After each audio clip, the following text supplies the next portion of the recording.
Baréane Madagasikara kanina 5-20 resy tamin'ny ora farany.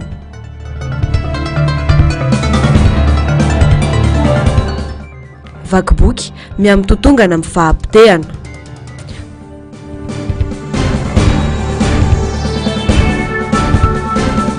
Fanarenana n'Antananarivo mila nitraikefan'ny Marc Ravalomanana.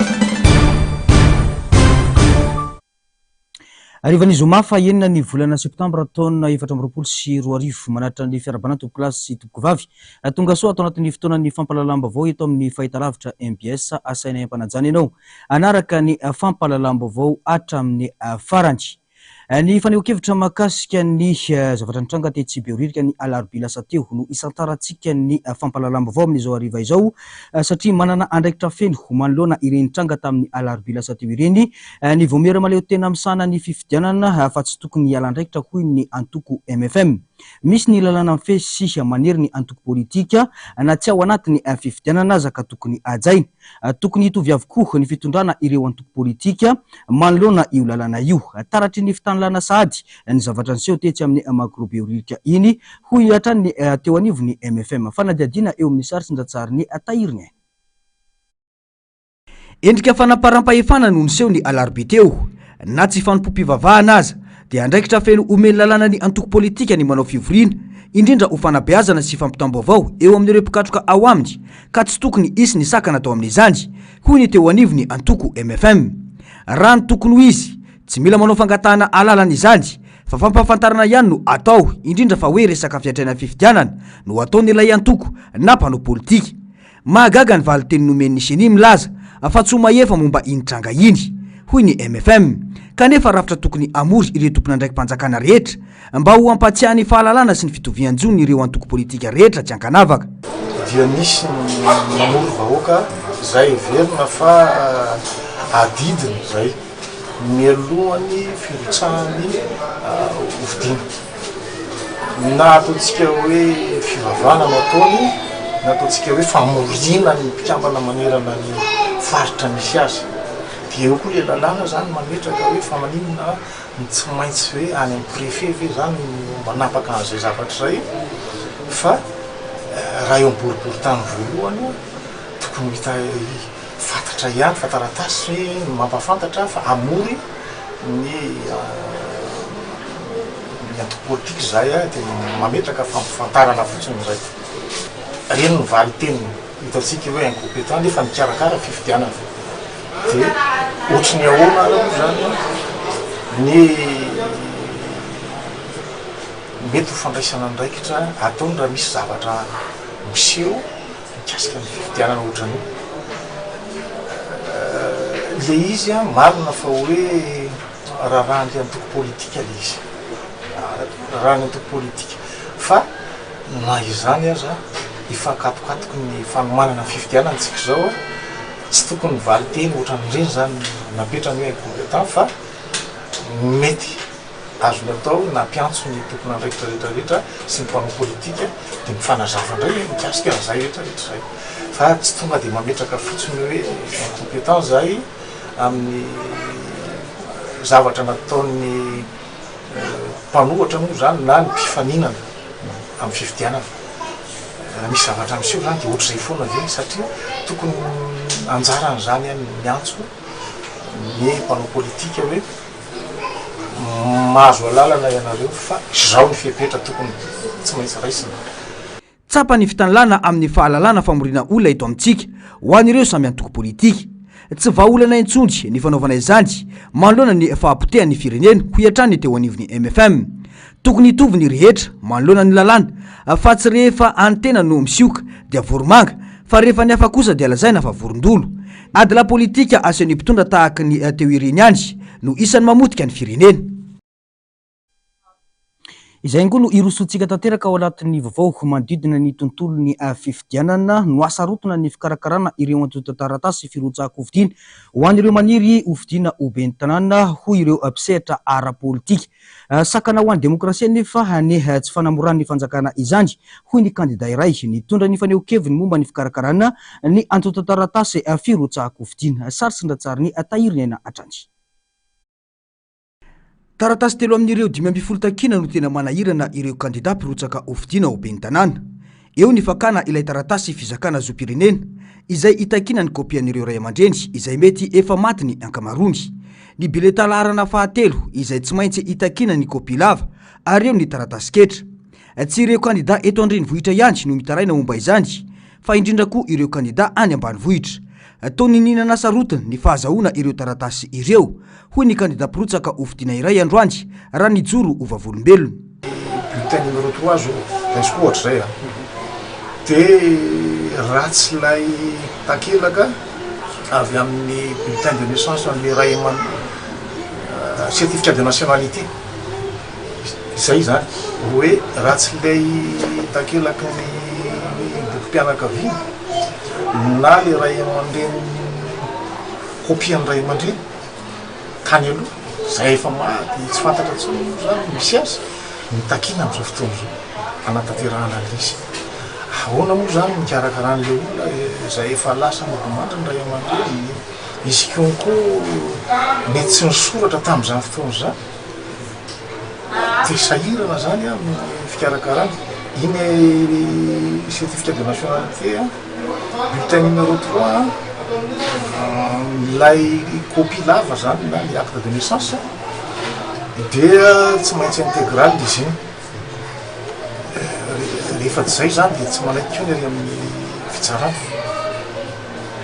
Reny ane mety ho karapanao ny certifié dia efa mety tokony ahasolo azy fahitako azy fa anjara moa zany zay.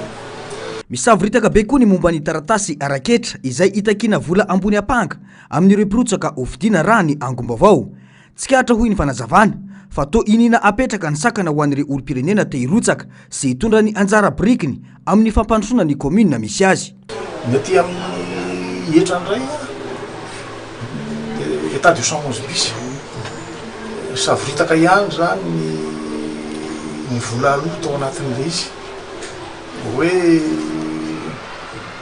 150 000 ariary par candidat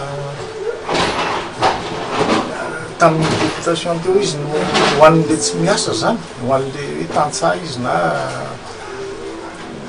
retraité ohatra tsy fantako dia iny 320 000 ariary fa tamin'ity izy niena aloha nefa be dia be ny candidat ao anatina liste anankiray fa tsy mitovy tamin'ny députation teo zany ka raha Antananarivo renivohitra fotsiny ndraisiko zany ianao zany raha hirotsaka Antananarivo renivohitra dia tsy maintsy manana candidat 25 zay no angalanao andoavanao etra zany ny état de 111 bis raha tsy miasa raha ohatra somera sisa karazany le olona zany rehetrarehetra zany zany tokony jereva amin'ny fanjakana daholo ny aty amin'ny catégorie 2 moa zany dia sahirana ny ambanivohitra ny fikarakarana an'le izy dia misy menimenina mihitsy amin'le fakanisana eny amin'ny tribonaly amin'ny fikarakarana an'izy io. Zay zany le fahasarotana fikarakarana an'le toa taratasy zany le fotoana koa nefa ny fohy le fotoana dia misy sady zany sakana ho an'ny olona te handray anjara amin'ny fifidianana. Tsara ny manamarika fa nisokatra atry ny omaly 5 septambra 2024 ireo oveka rafitra mpanamarina sy mpikirakira ny firatsahan-kofidiana eny anivon'ny distrika 20 manerana any Madagasikara. Iasa mandritra ny 12 andro izy ireo izany hoe ny 7 septambra no fotoana farany andraisana ny antotaratasy avy amin'ireo maniry ho kandida ben'ny tanàna ny 12 desambra izao. Oleo amin'izay tontolo ny fifidianana izay hatrany dia tsy olona vao hianatra hitondra na anao andrakandrana na koa efa teo fa tsy navita no ilaina Antananarivo manoloana izao fampotehana izao fa olona manandraikefa sy olony fahaiza-mitarika tsy resaka loko fa hatraikefa sy fahaizana takiny izao vanim-potoana sy ny zava-misy eto Antananarivo izao ny traikefa ny filoha Marikaravallomanana hoy ny faneho-kevitra ireo mpanaraka ny raharam-pirenena fanadihadiana eo amin'ny sary sy ndratsariny tahiry ny aina hatrany. Ny vanim-potoana lalovana sy ny zavatra iainan'ny mponina ary ny tanàna Antananarivo no mitakitra aikefa sy fahaiza mitondra anana ny filoha Ravalomanana hoy ny mpanaraka ny raharam-pirenena. Isan'ny namantarana azy ny famoronana asa, ny fitandrony sy ny fampanajany fitsipika ary ny fanarahan-dalàna. Teo koa ny fahaiza mitarika ananany. Olony finoana ihany koa i Marc Ravalomanana ka heverina fa mafy ny fepetra rehetra ho fanarenana Antananarivo. Tsy afaka andeha ila ny fanarenana toe-tsaina sy ireo fotodrafitrasa fa tsy maintsy miaraka raha ny zava-misy amin'izao ho an'ny mponina eto Antananarivo ka mitakitraikefa avy amin'ireo mpitondra tanàna izany ho ilahatra Andriamatsangy. Antananarivo renivohitra aloha zany renivohitra anazy mila fitantanana ataoko hoe miavaka izy ary raha ny tsaikefa efa nanany zany resahanao zany filoham-pirenena Marc Ravalomanana filoham-pirenena teo Marc Ravalomanana dia efa manana tsaikefany amin'izany fitantanana Antananarivo renivohitra zany. Ny resaka eto dia ny hoe manahoana ny inona ny lazako an'izany ny résultat amin'ny Antananarivo renivohitra aty amin'ny taona 2024. Mila olona zany mila tsaikefa zany ary mila fahaizana ihany koa mitantana zany Antananarivo renivohitra zany ka fa tsy midika fotsiny hoe filoham-pirenena teo aloha na hoe mpandraraha miliardera tsy resaka izay intsony le izy na hoe any amin'ny atoko mpanohatra na hoe any amin'ny atoko ampovoany fa tena ilaina tsaikefa le izy ary hitako hoe mety tsara ny izay ilay fandraisana andraikitra nataon'ny filoha Marc Ravalomanana zay satria mila azy ihany koa ny Antananarivo ary mila azy Madagasikara renivohitra Madagasikara Antananarivo zany dia hitako hoe lôjika ilay izy ao anatin'ilay izy ary efa zany ny andrasan'ny rehetra na tamin'ny fotoana lasa ary zany efa zany ny andrasana tonga zany ty ilay fotoana dia hitantsika eo hoe manahoana ny fisotran'ilay fifidianana eto Antananarivo renivohitra. Mazava ny fahavonana ny filoha Marc Ravalomanana tsy toy ireo mpanao politika sasany sy mampanantena nofinofy raha ny nafantarana azy hatramin'izay noho izany azo inonteny sy azo antoka fa tena hitondra fiovana eto Antananarivo. Anana ny raha teo ny traikefa amina fitantanana fa tsy olona vao hianatra hitondra na hitsapatsapa. Isan'ny hatombony lehibe ho azy koa ny fifandraisany amin'ireo firenendehibe ka ampihitatra ny fiaraha-miombonantoka amin'ny Antananarivo azahoana manarina aingana ny tanàna. Izy zao efa milaza fa fanarenana Antananarivo renivohitra aloha zavatra isan'ny programma voalohany. Raha antsika mahita ho izy ateo zany ny zava-mitranga eto Antananarivo potika ny lalana tsy mandeha amin'izay loany ny fotodrafitrasa rehetra izay any anaty lakelatrano any misy ihany koa nefa fotodrafitrasa izay vaovao tsy azo antsika ampiasaina reny zavatra reny zany le mila lamina ary lazaiko teo hoe ny fitantanana tanàna zany tsy miresaka olona le izy fa miresaka tsaikefa miresaka fahaizana ka ananany feno daholo zany rehetrarehetra zany relation mazava ho azy koa ananany daholo zany ary mazava ho azy moa zany andalo fifidianantsika efa fantatsika ny ataoko hoe popularité an'izany Marc Ravalomanana zany mino aho fa tafiditra tsara ao anatin'izay daholo ny zavatra rehetra izay tranga amin'ny fifidianana be ny tanàna. Tany amin'ny taona 2024 no efa niandry izao fanapahan-kevitry ny filoha Marc Ravalomanana izao ny rehetra indrindra fa ny vahoaka izay mahatsiaro ny endrika Antananarivo tamin'ny fitaom-pitondrany hoy ny fanazavana. Te hiverina iaina izany sy ny akamaroan'ny mponina ka miandry fatratra ny daty ny 2 Desambra. Miantso ny firaisan-kina ny fanoherana rehetra moa ilahatra Andriamatsangy ifanohana amin'ny filoha Marc Ravalomanana hitsinjovana ny fampivoarana ny firenena sy ny renivohitry Madagasikara. Vao ny fampianarana kosa indray dia ny tombony taham-pisoratana anarana tamin'ny fanadinana baccalauréat farany teo sainginidina ny taham-pahafahana ho an'ny taom-pianarana 2024 sy ny taona 2024 raha ny tarehimarika 820 faingo 820 isanjato ny taham-pahafahana nasionaly ka i Tomasina no nahazo salanisa ambony indrindra 820 faingo 7 isanjato raha ny vokam-panadinana navoaka ny ministera ny fampianarana ambony sy ny fikarohana sientifika. Tsy mipetraka araka ny tokony ho izy ary tsy lara-pahamehan'ny mpitondra fanjakana ny politika ny fanabeazana ka mitarika fitotongana ny fanabeazana sy ny fampianarana eto Madagasikara izany hoy ny sindika misehatra amin'ny fanabeazana. Ando miaratina eo amin'ny sary sinjatsariny Mathieu Prince. Tsy manao zava-dehibe ny fanabeazana sy fampianarana ny fitondram-panjakana ka mampitotongana ity sehatra ity ankehitriny. Ikorosofahana ary anjomina trany ny ho avy ny ankisy sy ny tanora malagasy raha mbola mitohy izao famotehana izao ny Sempama. Sady efa tsy laram-pamehana no olana tsy manana fahaiza-manao sy kalitao ety mampianatra no omena toerana. Tsy mahagaga no fanazavana raha midina trany kalitao ny fanabeazana.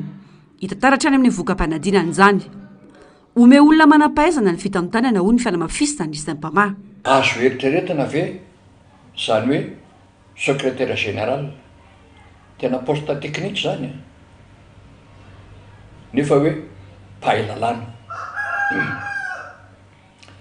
ny taleniny kabinetra asa izy nampanjoro ny fampikarakara momba ny trondro no tena talentany zany no directeur secrétaire général taleniny kabinetra zany tokony olona raha aminay manokana zao izahay zao a psychopédagogue de zay no natonga anay syndicat manokana ny teny hoe rehefa nitotonga an'ohatra zao izy ka tena lavo amin'ny tany de hoy izay hoe ameo anay aloha ny fitantanana ny ministère io averiko ndray tsy zany no mitena zany hoe ameo ahy fa ameo anay a manana fahaizana manokana sy ny traikefa amin'izany fitantanana ny ministère zany raha mbola izao no zava-mitranga amin'ny fitantanana sy ny fitondrana ny ministère io a ka olona ny ankamaroany tsy amin'ny toerana no mipetraka eo de mbola ho avy manjombona mbola manjombona lava manjombona noho izao no avy ny firenena nampiaka-peo ny saim-pamany amin'ny tokony hanatsarana ny politika hitondrana ny fanabeazana sy fampianarana eto Madagasikara ifanaraka amin'ny filan'ny firenena apetrao eto amintsika ny politika am-panabeazana mifanaraka amin'ny filan'ny firenena politika am-panabeazana mifanaraka amin'ny filan'ny firenena ahoana ny atongavana amin'izany raha fitinina de tsotra ihany avereno ny hasina mampampianatra mpanabe anay avereno ny hasina mampampianatra mpanabe fa amin'izao fotoan'izao ke ny mpampianatra zany raha ataoko hoe eo amin'ny resaka fanjakana ny jerena mpampianatra mpanabe zany eny no farahidiny indrindra amin'ny mpiasa-panjakana ary mbola misy ara ny mpampianatra fram de ahoana momba azoana mieritreritra an'izany raha nitaremarika navoaka ny ministera ny fampianarana ambony sy ny fikarohana siantifika androany valo amin'ny 20 faingo eny amin'ny 20 isanjato ny tapahafana bakaloria nasionaly tamin'ny taom-pianarana 3 teo nidina avokoa ny tapahafana manerana nosy raha mita ny taona 3 ny tany Tomasina no nahazo salanisa ambony indrindra 9 faingo 7 isanjato ho an'ny taona 4 manaraka azy Toliara 13 faingo 2 isanjato tamin'ny taom-pianarana ity raha 9 faingo 4 isanjato zany ny taona 3 niakatra ny tao any Mahajanga ho an'ny taona 4 20 faingo 7 isanjato ny tapafana raha 9 faingo 7 isanjato zany ny taondasa Antananarivo 9 faingo 3 isanjato ho an'ny taona 4 raha 7 faingo 3 isanjato zany ny taona 3 faritany Fianarantsoa manana tapafana 5 faingo 20 isanjato raha 7 faingo 7 isanjato amin'ny taondasa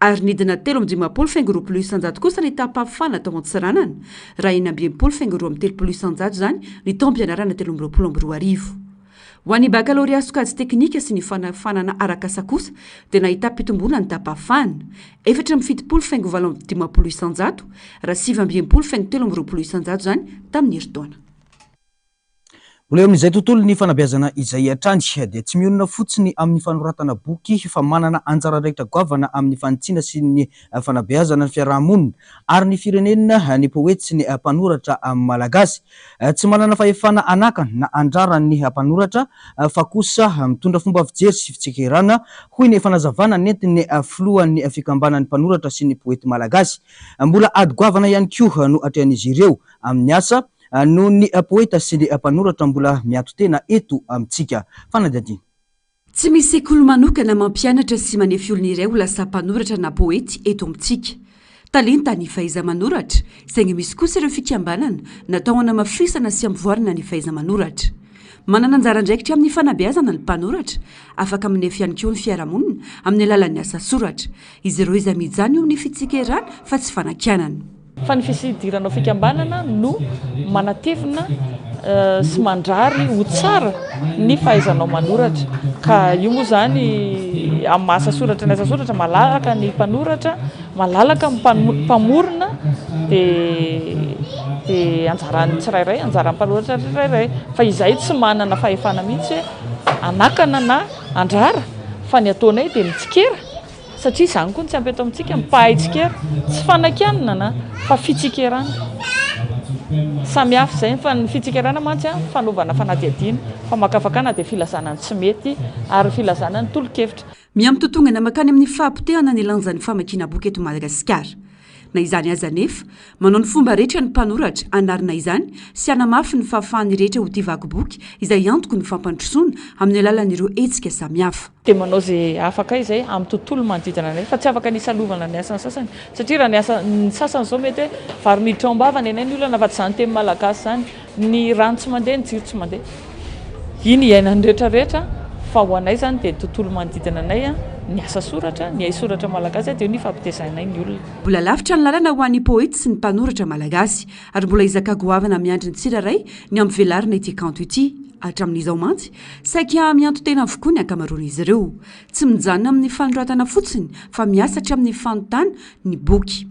Sarotra le izy satria mianto tena amin'ny mpanoratra ka na izany aza nefa efa misy ny ezaka ny asanay zao raha ny tokony izy dia manoratra dia vita fa ny zava-misy nefa dia sady manjaitra boky izay no mamahana ny boky izay no mivarotra ny boky izay dia na izany na izany aza nefa tsy mahakivy akory izany fa ohatrany hoe nikapohany ianao mba hahafahanao mihoatra dia betsaka amin'ny mpanoratra kely mahay manota boky izany kory tsy hoe overiny ny asan'ny librairie sy ny libraire sy ny imprimeur fa atao hoe fameno ihany dinga nataony olona ohatrany itony boky na itony zao boky nataona mpanoratra nanamboatra azy izay manana talenta nianatra ihany koa mazava ho azy amin'ny famoahana boky dia io zany dia izay kely ananana na hiratra. Na eo zany firoboroboan'ny teknôlôjia amin'izao tsy le filaza ary miantoka fahalalana ny famakiana boky ny mpianatra iray manokana fotoana mihitsy ny tena isan'andro hamakiana boky satria izay zao manao malagasy ao akasy dia tsy maintsy hoe mamaky boky mba hitomboly le fahalalana ny tena famakiko zao dia tononkalo na tantara foronina ny tena tiako izany ohatrany hoe tiako mihitsy le izy le hoe tantara ao anatiny mamaky boky mamaky fa rehefa misy fotoana dia mamaky ohatran'izany arakarak'izay fotoana eo ihany indray hoe atsasakadiny adindray arakaraka le fotoana izany hoe rehefa mba matetika fotsiny hoe lavalava kely satria tsy hoe andeha hamaky boky ianao dia vetivety kely fa atsasakadiny farafahakeliny. Nankalazaina androany 9 septambra moa ny 27 taona ny ijoroan'ny fikambanan'ny poety sy mpanoratra malagasy no marina tamin'ny alalan'ny hetsika dia rodobe ny vakiboky andalambe izany manodidina ny analakely ary ny farana tetsy amin'ny talalariasiny natao izao ampirisihana ny olona ho tia vakiboky satria izay tia vakiboky tia fahalalana tia fandrosoana izay teny filamatra no voizin'ireo mpitiany soratra malagasy sy mpandala ny tendrazana filamatra izay antenaina fa ho voarainy ankizy ny tanora ary ny antitra. Vao nisehatra ny asa kosa indray dia marary nisehatra ny asa eto Madagasikara amin'izao fotoana izao. Manao ny ataony hatramin'ireo orinasa vahiny tsy manaja ireo lalàna amin'ny feny asa ka mampitondra faisana ny mpiasa ao aminy raha ny vaovao samihafa. Anisan'ireo hojerena manokana mandritra ny hetsika ataony fivondrona amben'ny mpiasa malagasy etsy Antsahamanitra Rampitso ny mahakasika izay olana misy eny anivon'ny orinasa izay. Fanadihadiany Ando Miaratina eo amin'ny sary sindatsariny Mathieu Princy. Tranga mateti-piseho eny amin'ireo orinasa vahiny mampiasa malagasy ny tsy fanazana ny izony mpiasa araka ireto fijoroana vavolombelona ireto. Miafarany amin'ny fandroana mpiasa tsy ara-dalàna mihitsy izany raha ny fanamafisana. Tonga hatreny amin'ny fitsarana ny raharaha noho ny tsy firarahin'izy ireo ny mpitsirika ny asa na ny inspection de travail. Tsy nafantatra akory aho hoe entretien préalable de licenciement no zavatra miandry ateo fa leveriko fiantsona tsotra fotsiny rehefa tonga tao nefa dia donda tabatra tsy afaka ny teny tsy afaka nitondra avoka ihany koa na olona iaro ahy nandritra ny fifampiresahana izay nataonay tao io androtro ihany zany no nasaina nanao passation dia natao licenciement verbal dia netiko teny anivon'ny inspection de travail mo ny raharaha ary nanao izay ho afany izy ireo nanampy tamin'ny fiadinany zoako manoloana an'izay nefa dia tsy niraharaha ny lehibe izay nampiasa ahy tamin'izany fa nanao tsinitsinina ny zoako izany. Dia ny antony tsy fahasalamana moa izany dia tapahanam-padifiny contrat. Rehefa tapy contrat dia ny STC rehefa tany amin'ny banky be moa i ary rehefa tonga tany amin'ny banky be ilay vola dia tonga dia nitazonitra ireo tany tsy mihina fa dia nitazonitra ireo tany. Koa mangataka izany mba hamohan'ny banky io vola io. Vola mitetina eo amin'ny 9 millions d'ariary io. Izay tonga fitarinao anahy. efa nisy taratasy nataony izy zany tany a de tsy mivalin-jareo fa de ny andro zay zany tsy atao aloha. manao izay dany kiby ny mpampiasa hoy ny sandika tsy manaja ny zoma olona sy ny zoma ampiasa.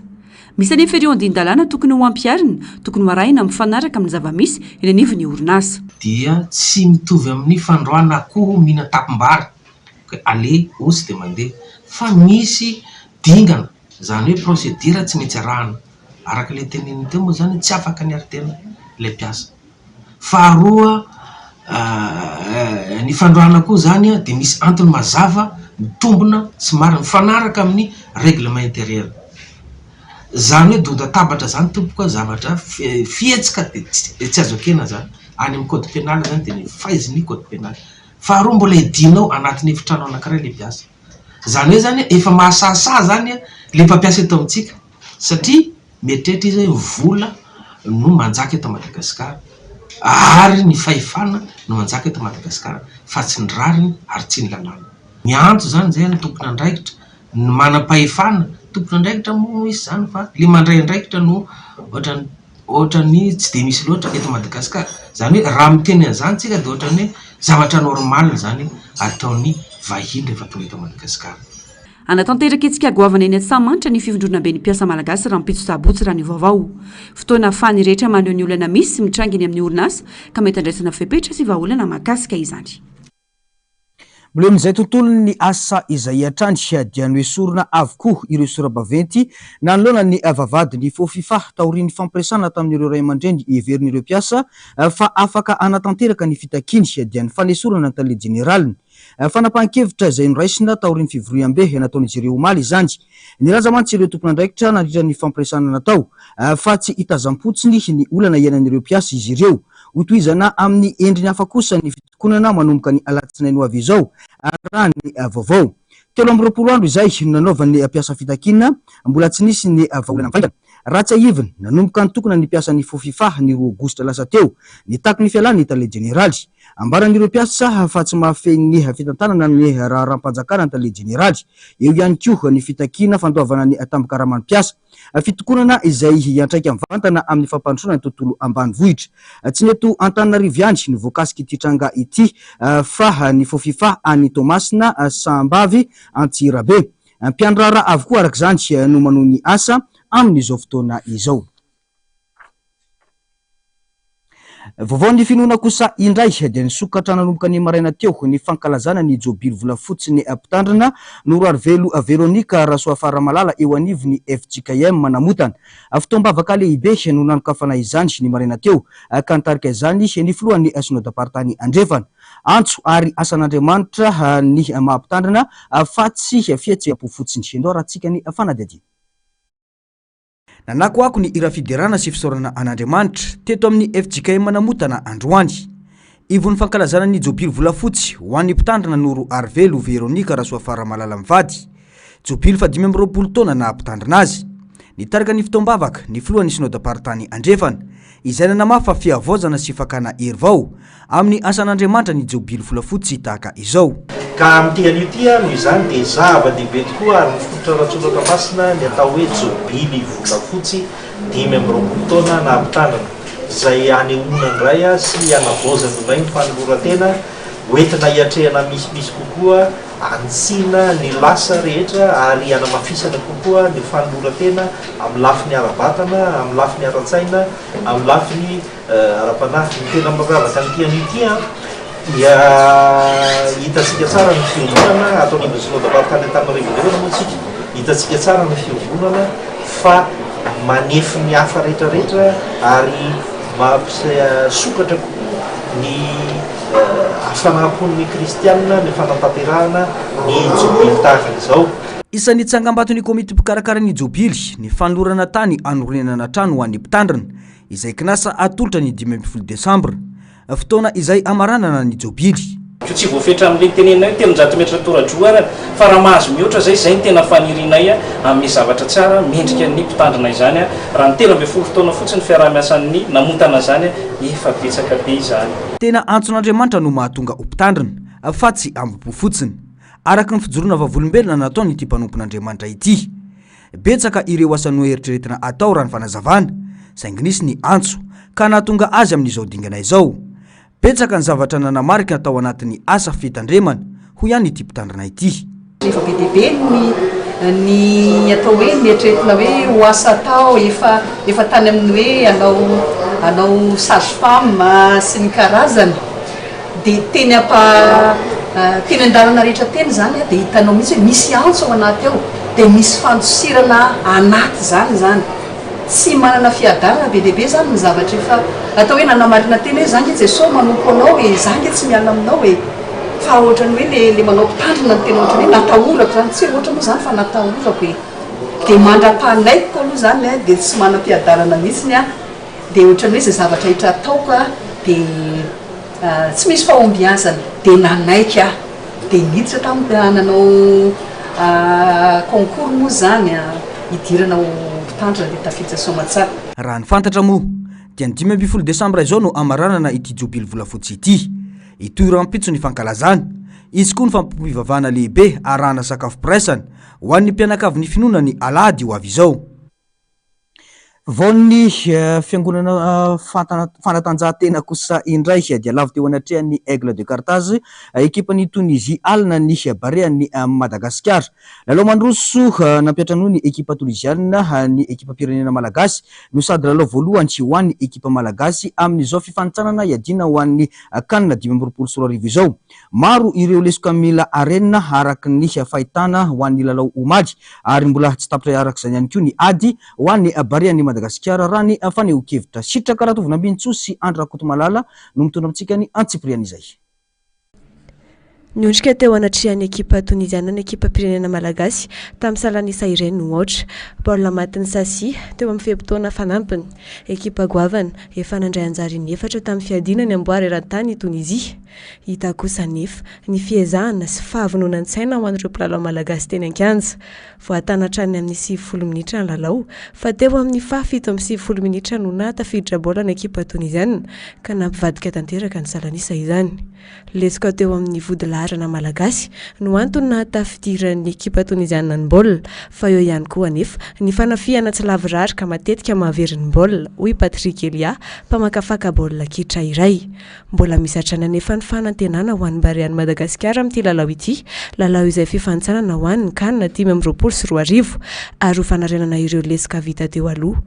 Nametraka vonjimaika ny Barea ho laharana farany anatin'ny vondrona A misy azy ity lalao ity raha toka ny tunisiana no mitana ny laharana voalohany satria manana isa 3 manaraka azy Comore sy Gambie izay samy manana ny salanisa iray avy. Amin'ny alatsinainy 9 septambra ho avy izao kosa no lalao faharoa ny Barea izay lalao ifanandrinany amin'ny Comore izany. Tany amin'ny 7 minitra vao nisy an'iny but izay hita fa nisy tsy famatorana kely teo amin'ny lara atsika nisy tandrevaka kely satria variana ny andron-tsato-by ka tsy nahita le kapiteny d'équipe anjareo mipotra tapikavany izay midika izany fa na eo aza niezaka reny pitsopitsony kely reny tena mila ahitsy zany any amin'ny fiarovatena ny any amin'ny famonom-baolina kosa indray ny resantsika dia azo lazaina fa tena nanao ezaka fa tsy ampy finition mbola ezaka mila arenina ihany koa zany rehetra izany mila tokony ho hitan'ny mpanazatra ireny pitsopitsony ireny satria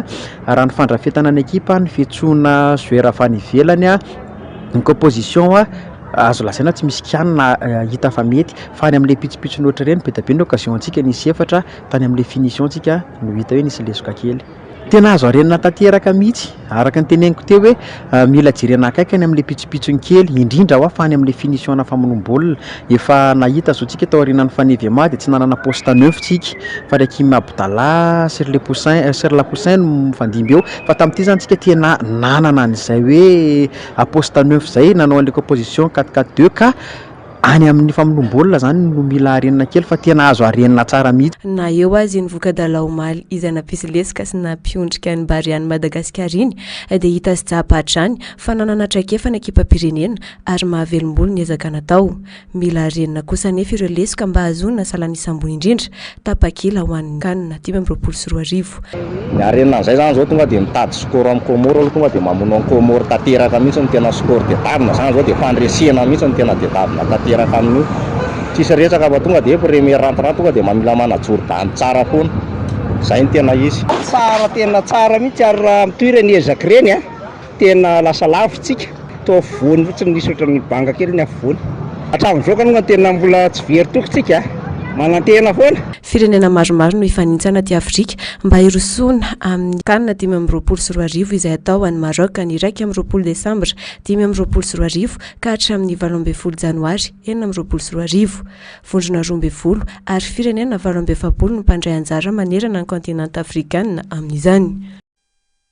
Maresaka iraisam-pirenena eritaona taty aorian'ny horohorotanina faty olona anarivony ary anisina traboina roa tapitrisa mahery tao Maroc dia andalana ny fanarenana. Tsy vitsy ireo traboina no mbola miaina anatin'ny trano eva hatramin'izao miandry ny fanarenana ny tranony.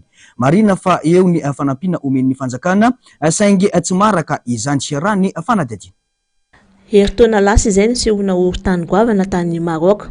Tafakatra hatrany amin'ny 4.9 amin'ny marbre frigidaire ny tanjaka izany horontany izany ka nahafatesana olona 3 sy naharatrana olona 4 ka nisokajiana ho lehibe indrindra tato anatiny 20 taona. Heritaona koa izay ny atrehan'ny vahoaka marokana ny fanarenany fiainany, ny tanànany, ny trano fonenany. Trano 4 latsaka kely no simba vokatry ny horontany ka isan'ny faritra be simba indrindra. Birao mpanjakana maro no tsy maintsy notetezin'ireo mponina ahazoana ny vola ho fanarenana ny tranon'izy ireo.